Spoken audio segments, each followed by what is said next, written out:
Hello friends, நம்ம இன்றைக்கி வந்து சைனாவில் ஒரு அபேண்டன் வில்லேஜுக்கு வந்திருக்கோம். அதாவது ஒரு கைவிடப்பட்ட கிராமத்துக்கு வந்திருக்கோம். இந்த கிராமம் வந்து மக்களால் கைவிடப்படலை. இங்கே இருக்கிற பில்டிங்கெல்லாம் பார்க்கும்போது பில்டிங்கெல்லாம் நல்ல ஸ்டேட்டில் தான் இருக்குது. ஆனால் வந்து கவர்மெண்ட் வந்து இந்த ஏரியா ஒரு ஸ்லம் ஏரியா மாதிரி இருக்குது அப்படின்னு சொல்லி அவங்கள ரீலொக்கேட் பண்ணிட்டாங்க.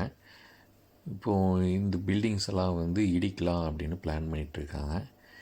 இங்கே இருக்கிற வீட்டுக்கு வந்து பார்க்கும்போது இங்கே எதுலேயுமே டோரோ வந்து இல்லை விண்டோவோ எதுவுமே கிடையாது. ஏன்னா கவர்மெண்ட் வந்து அதை எல்லாத்தையும் ரிமூவ் பண்ணிட்டாங்க. டோர்ஸு விண்டோஸ் எல்லாம் இருந்ததுன்னா மக்கள் வந்து அந்த இடத்த விட்டு போக மாட்டாங்க, இல்லைன்னா வேறு யாராவது வந்து தங்கிப்பாங்க அப்படிங்கிற ஒரு காரணத்துக்காக இங்கே கதவு ஜன்னல் எல்லாத்தையும் வந்து ரிமூவ் பண்ணிட்டாங்க. ஸோ அப்படிப்பட்ட ஒரு கிராமத்தை தான் நம்ம இங்கே பார்க்குறோம். ஆனால் கண்டிஷன் பார்த்தோம்னா இங்கே இருக்கிற ஒரு சில வீட்டு கண்டிஷன்ஸ் எல்லாம் நல்லா பெட்டராகவே இருக்குது.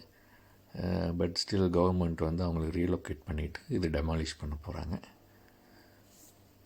இங்கேருந்து மக்களெல்லாம் ரீலொக்கேட் பண்ணி 7 வருஷம் ஆச்சு. இது பாருங்கள் எப்படி மெயின்டெனன்ஸ் இல்லாமல் எப்படி இருக்குது அப்படின்ட்டு.